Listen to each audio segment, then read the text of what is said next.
some people might find this hard to hear, but every civilization, when there's a lot of educated women, the birth rate drops. For some reason, whenever women become too educated, they don't want to procreate.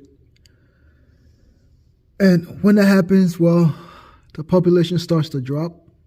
So in about 20 to 30 years, if you're now having kids, the likelihood of your kids finding someone good to marry is going to drop drastically.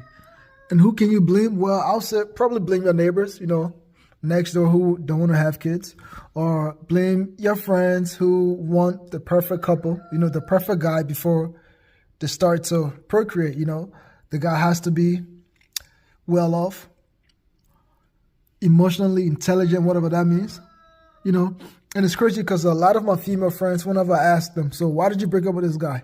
They will always say, well, I didn't like him anymore. And I will ask, was he abusive? No. Did he cheat on you? No. Was he financially illiterate? No. So if he never cheated on you, he never abused you, he was financially illiterate, he was good with his money, so why the hell did you break up with him? I didn't like him. And it's crazy because a lot of those women, they will leave a good guy and go on dating apps. And basically what happens is they just go through dick. That's it.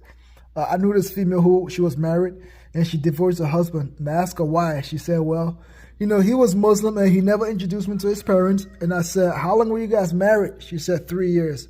So 3 years you guys were married. Just because he didn't introduce you to his parents, you divorced him.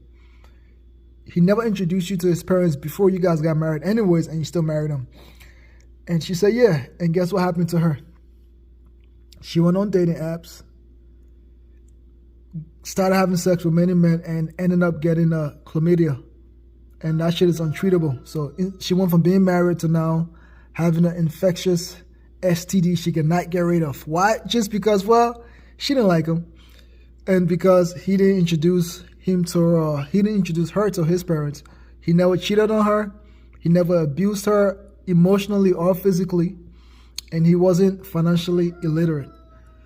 So yeah, it sucks. But I just think in about 2 to 3 years, let's say 20 to 30 years, it's going to be a lot of K-1 visas, women in America here who's going to be having kids. And the K-1 visa is, the fiancé visa where you can get a spouse from different country and bring over here. Because